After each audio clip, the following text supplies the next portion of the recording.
Bapak Ibu jemaah sholat subuh Masjid Al-Ikhlas rahimahumullah, sehat semua Ibu ya Bapak. Alhamdulillah, segala puji hanyalah milik Allah Subhanahu wa taala, berikan kita nikmat iman, nikmat Islam, nikmat sehat, sehingga kita mampu bermanfaat untuk dalam Raudhatul Jannah, taman-taman surganya Allah Subhanahu wa taala. Kita berharap kepada Allah Subhanahu wa taala, mudah-mudahan majelis ilmu ini tidak hanya kita kaji keilmuan, tapi menjadi majelis yang penuh dengan rahmat dari Allah Subhanahu wa taala. Amin ya rabbal alamin. Tidak lupa Allah sallallahu alaihi wasallam. Semoga senantiasa kurang kepada yang kita Nabi Muhammad sallallahu alaihi wasallam yang hadir selalu istiqomah itibar Rasul dan dihabis kalimatnya dan mendapat sahabatnya. Amin. Hari ini Ahad bertepatan pada tanggal 17 Muharram 1447 Hijriah atau 13 Juli 2025 tahun Miladiah. Mari Bapak Ibu jemaah rahmatullah, pada kajian pagi hari ini kita sama-sama buka dengan kalimat basmalah. Bismillahirrahmanirrahim. Di tengah kita adalah materi hadis yang akan disampaikan oleh Al-Ustaz Al-Mufarrad Dr. Fikri Ahmad Zaki. Kepada Ustaz,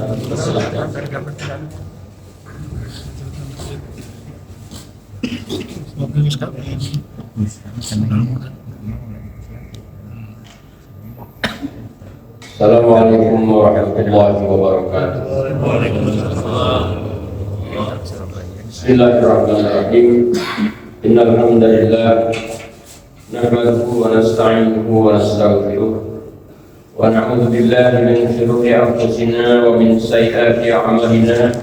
May yahdihillahu fala mudilla lahu wa may yudlil fala hadiya lahu. Asyhadu an la ilaha illallah wahdahu la syarika lah wa asyhadu anna Muhammadan abduhu wa rasuluh. Allahumma ya daiman rabbi 'ala al-basir ya basit al-yadayn bil 'atiyah ya sahib al-mawahib as-saniyah salli wa sallim 'ala sayyidina Muhammadin khairul sajiyah wa ighfir lana ya dzal 'ula fi hadha as-sabah. Allahumma aftah lana hikmataka wa ansur alaina rahmataka ya arhamar rahimin. Allahumma nawwir qulubana bi nuri hidayatika kama nawwartal arda bi nuri syamsika ya arhamar rahimin. Amma ba'du, ma'asyiral hadirin wal hadirat, bapak-bapak, ibu, wabil khusus para asatidz, wabil khusus lagi segenap pengurus Masjid Al-Ikhlas yang saya muliakan, saya hormati.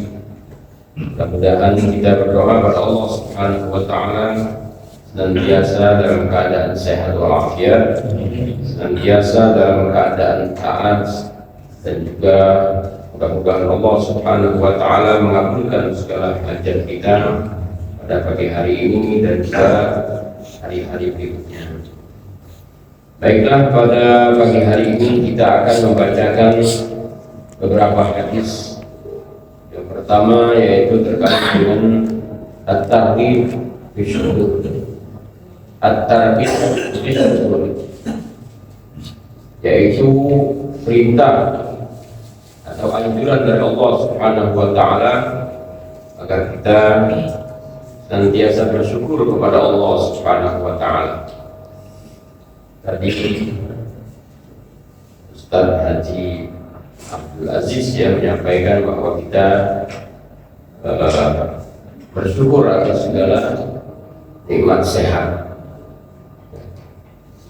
Nikmat sehat ini akan kita ketahui atau akan lebih kita rasakan kalau kita sudah sakit. Ya. Kalau kita sudah terbaring di rumah sakit, baru betul-betul terasa nikmat sehat. Kita akan merasakan nikmat kenyang, merasakan nikmatnya suatu makanan ketika kita lapar. Ini tidak ada dulu, baru akan kita rasakan nikmat itu itu sesuatu yang sangat berharga sekali.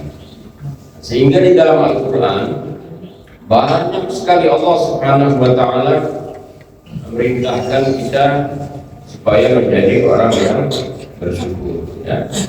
La'allakum tashkurun, la'allakum tashkurun.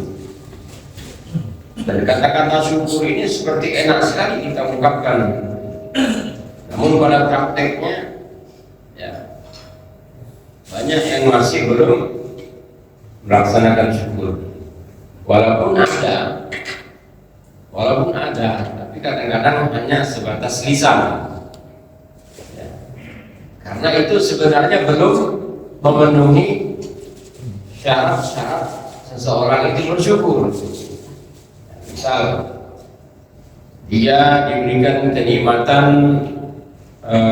harta, diberikan kenikmatan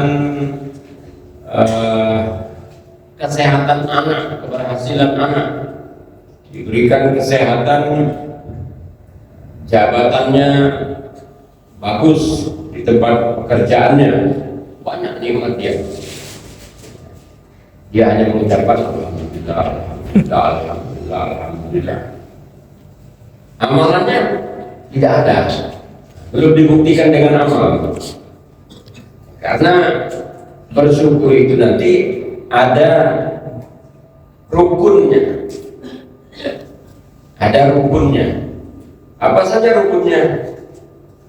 Ini akan kita bacakan hadisnya dulu ya. Hadis tentang syukur itu diantaranya adalah la yashkurullaha man la yashkurun nas. Belum disebut orang itu bersyukur kalau dia tidak pandai berterima kasih kepada manusia. Nah, kita ini kan mendapatkan nikmat biasanya melalui wasilah orang.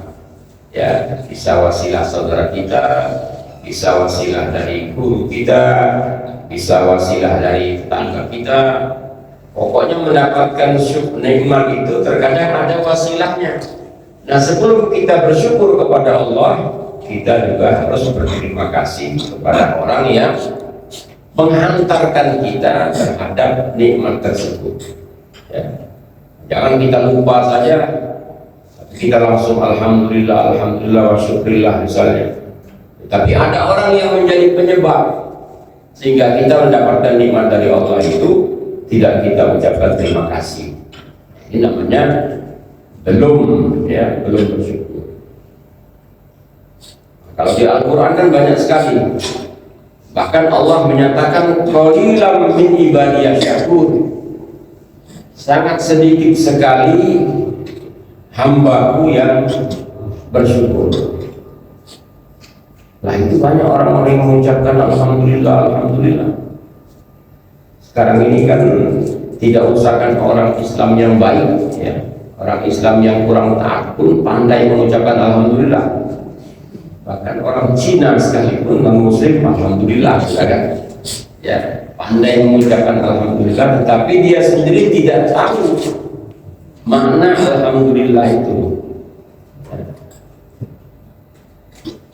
Nah, jadi nanti kita akan lihat di sini diterangkan bahwa anna syukra la yutimma illa bi ilmin wa halin wa amalin.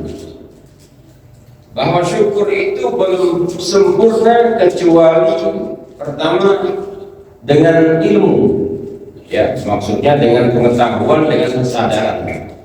Wa halin keadaan atau kondisi. Wa amalin, dibuktikan dengan amal. Fa amal ilmu fa huwa ma'rifatun ni'mati minal mun'im. Adapun pengetahuan dan kesadaran bahwa kita menyadari bahwa nikmat itu berasal dari Allah Subhanahu wa Ta'ala. Jadi ketika kita mendapatkan rezeki berupa rezeki nomplok misalnya, maka kita harus yakin bahwa ini dari Allah Subhanahu wa Ta'ala. Wa amal halu fahuwal taraful hal bi'in'amihi. Nah, adapun bersyukur dengan keadaan atau kondisi, ya, sikap kita yang bisa dilihat, ya, itu dengan apa? Dengan rasa gembira, dengan rasa gembira, sehingga kita mengucapkan terima kasih kepada Allah Subhanahu wa Ta'ala melalui rasa syukur, melalui pujian-pujian. Kita baca subhanallah, alhamdulillah, ya. Wa amal amalu fahuwal qiyam bima huwa maksudul mun'im, ya. Wa yata'allaqu dhalikal amal bil qalbi wa bil jawarihi wa bil lisan. Amal qalbu fa qasdul khairi wa idmarihi kafatil khalqi, wa amma bil lisan fa izharu syukrillah bisana'i dal alaihi, wa amma bil jawarih fasti'malu ni'amillah fi ta'ati. Jadi kalau seandainya dengan amal, bagaimana bersyukur itu dengan amal? Ya, kita melimpahkan nikmat Allah itu pada tempatnya. Dikaruniai mata yang sehat digunakan pada melihat hal yang ya. Dikaruniai lisan yang bagus, banyak-banyak mengucapkan hal yang baik. Dikaruniai badan yang sehat, gunakanlah dalam ketaatan, ya. Karena kenapa dalam Al-Quran Allah banyak menyebutkan semoga kalian menjadi orang yang bersyukur, ya la'allakum tashkurun. Bahkan Allah menyebutkan qalilan min ibadiyas syakur, sedikit sekali di antara kalian atau hamba-hambaku yang bersyukur. Kalau memang begitu, dan kelihatannya saja sepertinya dia bersyukur, tetapi belum betul-betul nyata bersyukur. Misalnya orang kaya, kekayaannya melimpah, anak-anaknya berhasil, rumahnya besar, kendaraan, pokoknya melimpah, kesehatan juga terjamin. Tetapi dia baru sebatas mengucapkan alhamdulillah. Tidak ada ibadah lain yang dia lakukan kecuali hanya untuk kepentingan dia sendiri. Padahal kalau orang yang banyak harta, maka wujud syukurnya itu adalah berbagi kepada orang lain yang kurang harta. Karena tidak banyak lihat kadang-kadang orang itu mampu, banyak duitnya, dia bersyukurnya umroh tiap bulan, ya. Tetangga di sampingnya yang tidak mampu, yang miskin, yang susah, tidak pernah dibantu. Nah, ini yang belum bersyukur ini, ya. Jadi masing-masing orang itu sikap syukurnya beda. Kalau orang yang kurang mampu, yang tidak bisa membantu secara materi kepada orang lain, ya jangan kita buktikan syukurnya dengan dia banyak infak. Mau infak apa, dia tidak ada, ya. Orang-orang miskin, orang-orang fakir, itu syukurnya dengan apa? Dengan banyak sholat, dengan banyak zikir, dengan banyak doa. Nah, itu syukurnya. Orang-orang yang kaya bersyukurnya banyak-banyak sedekah. Orang yang berilmu syukurnya dengan banyak mengajar, tanpa banyak mengharapkan imbalan materi. Imbalan materi kan sesuatu yang wajar dia dapatkan, tetapi jangan gara-gara itu, ya. Jangan gara-gara itu. Nah, ini bagaimana Rasulullah itu kan dikenal kalau secara materi kan bukan orang yang kaya, ya. Hidupnya sangat sederhana sekali. Bagaimana Rasulullah mensyukuri nikmat yang sudah Allah berikan kepadanya? Rasul memperbanyak sholat, ya. Semalam suntuk sholat Rasulullah, sehingga digambarkan dalam riwayat, kata Aisyah, kakinya cedera atau bengkak-bengkak, ya.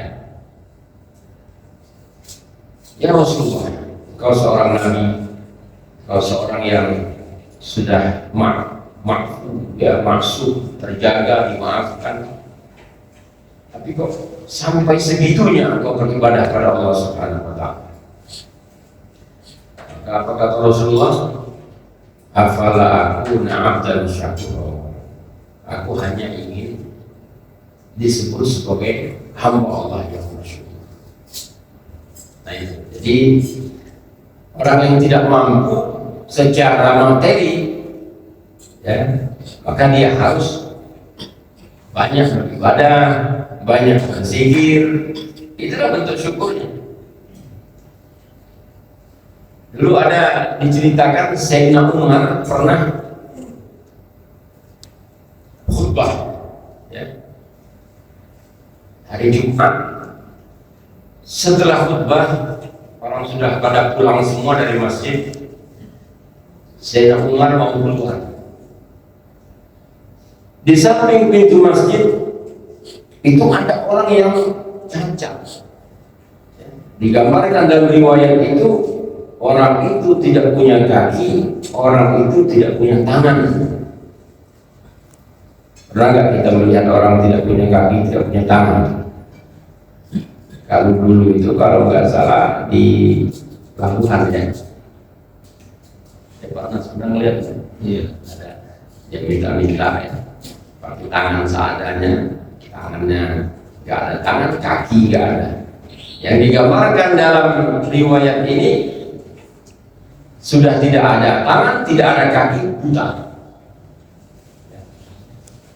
Ketika Sayyidina Umar lewat, terdengar suara dan keluar dari mulutnya kata-kata Alhamdulillahilladzi ja'ala lisani syakira zakira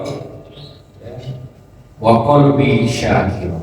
Oh, itu terulang-ulang disebut oleh orang ini. Alhamdulillahilladzi ja'ala qalbi syakira wa lisani dzakira. Sayyidina Umar penasaran, didekati lagi. Suaranya itu kayak menarik, ya, sehingga didekati telinga Sayyidina Umar. Oh, ternyata orang ini mengucapkan segala puji bagi Allah Subhanahu wa Ta'ala yang masih menjadikan lidahku bisa berzikir. Wa qalbi syakira, dan hatiku masih bisa bersyukur. Sayyidina Umar langsung menangis, ya, tumpah air matanya melihat orang yang serba kekurangan ini masih dalam keadaan bersyukur kepada Allah Subhanahu wa Ta'ala. Sedangkan Sayyidina Umar waktu itu sebagai khalifah, ya, kekuasaan ada di tangannya, masih merasakan belum memiliki tingkat syukur seperti orang ini. Nah, kita perhatikan juga, ya, kalau ada orang bersyukur atau kelihatan dari mukanya, ya, mukanya periang, senang, ramah, ya, mudah semacam apa, bersangka baik sama Allah Subhanahu wa Ta'ala. Apa yang ada hari ini dia rasakan cukup, ya, untuk hari esok masih dia berharap pada Allah Subhanahu wa Ta'ala. Nah, inilah, ya, yang namanya bersyukur, ya. Orang-orang yang diberi nikmat itu jangan dia merasa bahwa aku ini paling baik, ya, belum tentu, ya. Nah, sekarang kan sering dalam pergaulan sehari-hari kita nyebut kalau kita dapat rezeki, kita dapat ini, ada apa, guyonan kita tuh rezeki anak soleh. Ya. Berarti kalau yang nggak dapat tuh anak soleh, kan gitu, ya. Oh, yang ini dapat bagus, yang ini nggak bagus, nah ini rezeki anak soleh, ya. Seringkali kita melihat ada orang yang secara pribadi, secara amalan, orang itu kurang taat, sholatnya masih kurang, ya, makan hal-hal yang kurang halal masih doyan, Tapi kok nikmat Allah dapat terus ya. Yang menyakitkan lagi dia ngomong sama kita di si anak soleh tadi. Kan? Padahal ini adalah ujian untuk dia. Ya. Allah kasih nikmat, syukur enggak dia? Kita masih saja. Saya kesulitan. Sama dengan orang-orang kafir, ya, non muslim, orang-orang yang tidak taat sama hukum Allah. Mewah semua hidupnya. Jangan kita simpulkan, ya Allah, kenapa aku sudah ibadah, aku sudah begini, masih saja seperti ini, nggak ada perubahan. Itu orang yang tidak beriman kepadamu, tapi mereka menikmati dunia ini segalanya. Nah, ini sudah Allah katakan dalam Al-Quran. Ya, janganlah kalian itu merasa tertipu dengan orang yang bisa keliling dunia. Ya, wala yahurrannaka alladhi taqallubu fil bilad. Jangan kalian tertipu, terpesona melihat orang yang hari ini ada di Indonesia, sebentar lagi ada di Singapura, sore nanti dia ada di Eropa, makan malam sudah balik ke Indonesia. Hebat. Ya, jangan tertipu dengan orang seperti itu. Ya. Nanti akan datang pada mereka, ya, suatu hari di mana mata mereka itu baru terbelalak melihat azab Allah Subhanahu wa Ta'ala.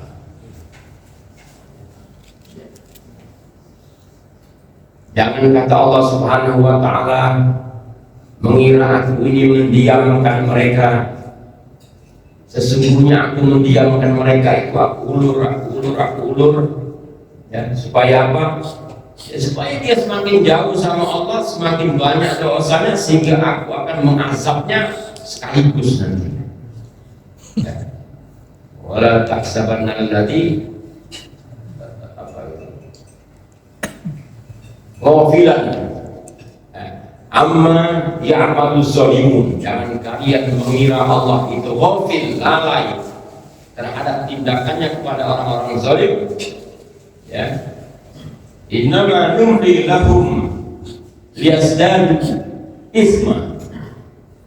Kami ulurkan, diamkan biar banyak dosanya.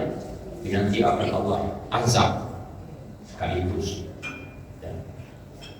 Ini dia kembali kepada cerita Sayyidina Umar tadi, orang yang cacat serba kekurangan dia masih bersyukur. Dan ini banyak juga kadang-kadang kita jumpai, ya, karena makom syukurnya itu sudah tinggi, ya, melewati para ulama kadang-kadang makom syukurnya itu. Sama pernah juga terjadi seorang ulama yang pernah juga saya sampaikan mungkin di khutbah itu. Ulama ini habis memberikan pencerahan, ya, pengajian sama jamaah. Kemudian ketika dia keluar dari masjid, sendalnya atau sepatunya hilang. Baru sendal sepatu hilang sudah bingung, ya, cari sana sini. Ya. Itu wali kan. Ketika dia keliling masjid, di situ ada satu orang yang buta, ya. Tapi dikelilingi beberapa orang mendengarkan kajiannya, mendengarkan petuah-petuahnya. Dilihat wajah orang itu berseri-seri, senang, padahal dia buta. Ya. Baru di situ As-Sa'di mengatakan, ya Allah, sadar ya, aku ini nikmat sehat, ya, baru kehilangan sendal, sudah gelisah bukan main. Ini orang sudah kehilangan mata bertahun-tahun, senyum saja dia. Nah, ini artinya kan makom syukurnya lebih tinggi orang ini daripada As-Sa'di tadi. Jadi kita kadang-kadang kurang menyadari diri kita, pikir kita lah yang sudah bersyukur, ya. Tapi Tapi syukur kita sebenarnya semu. Hanya banyak zikir saja, banyak zikir. Ya, tapi dalam penerapan dalam kehidupan sehari-hari sebelumnya kita belum menjadi orang bersyukur. Ya. Baru diambil sedikit iman, diturunkan dari jabatan, sudah mana-mana ngomong ribut ini, kerja sudah tidak semangat. Ya. Nah, dia tidak tahu di sekitar kita ini masih banyak orang yang susah makan. Kita masih punya kendaraan, kita masih ada gaji tetap. Ya. Jadi kadang-kadang melatih sikap syukur ini Untuk SPC. ada orang yang biasa-biasa saja tetapi dia lebih pakem sikap syukurnya. Termasuk ada orang bicara tentang tasawuf, tentang mereka, tentang ma'rifat. Mungkin di sini ada yang ikut tarikat. Tapi dia belum tahu maknanya, penerapannya bagaimana. Padahal penerapan ma'rifat itu sederhana. Ya. Cuma komunitas tarikat di kadang-kadang ma'rifat begini. Ma'rifat itu kan orang mengenal Allah. Diharapkan dari orang yang mengenal Allah itu dia takut sama Allah. Dari dia takut sama Allah itu, maka segala amal dan perilakunya benar. Nah, contoh sederhana, ini ada kisah Sayyidina Umar pernah menguji seorang yang belum dewasa. Dia menjaga kambing. Suatu saat didekati oleh Sayyidina Umar, maukah kamu jual kambing ini? Karena Sayyidina Umar tahu ini penggembala kambing yang mengembalakan kambing orang lain. Kata anak itu, ini bukan punya saya, punya tuan saya. Tidak apa-apa, nanti saya akan beli 2 kali lipat. Kan tuanmu nggak tahu. Kata anak itu, betul ya, tuan saya tidak tahu, tapi Allah tahu. Ya. Maksud Sayyidina Umar, jual, uangnya ambil, kambing ini kan banyak. Tuannya pasti nggak tahu. Anak itu mengatakan, ya Tuhan saya tidak tahu, tapi Tuhan tahu. Nah ini namanya makrifat, Pak. Ini sudah makrifat. Jadi kalau di antara kita ada yang ketika di jalan melihat ada setumpuk uang, ada setumpuk bongkahan emas, misalnya yang bukan milik kita, ya, lantas kita ambil untuk penggunaan pribadi. Wah, istilah blok ini. Walaupun dia sholat 5 waktu, walaupun dia sudah banyak berbuat baik, tapi dalam urusan ini saja dia tidak takut, ambil saja, padahal bukan hak dia. Ya. Atau misalnya dia bekerja, dia memakan yang bukan hak dia, dan lain sebagainya. Tidak ada rasa takut sama Allah Subhanahu Wa Taala, tidak merasakan ada kehadiran Allah Subhanahu Wa Taala di sekitar dia. Ini belum ma'rifat. Ya, meskipun dia sudah mengenakan jubah ulama misalnya, ya, sudah sering haji atau umroh, belum ada ma'rifatnya. Mendingan anak kecil tadi yang takut sama Allah Subhanahu Wa Taala, sudah ada ma'rifatnya. Ya, nah, itu contoh kecil. Ada makom syukur, ya, makom ma'rifat, makom ridho, ya, yang sebenarnya dapat kita amalkan, ya, dapat kita amalkan. Wa an Abdullah bin Umar radhiyallahu anhu ma qala Rasulullah sallallahu alaihi wasallam man ista'adha billah fa'idhu. Rasulullah bersabda, barang siapa yang minta perlindungan, ya, kepadamu, maka lindungilah. Wa man sa'alakum billah fa'tuhu. Barang siapa ada yang minta tolong kepadamu, maka berilah. Wa man istajara billah fa'ajiru.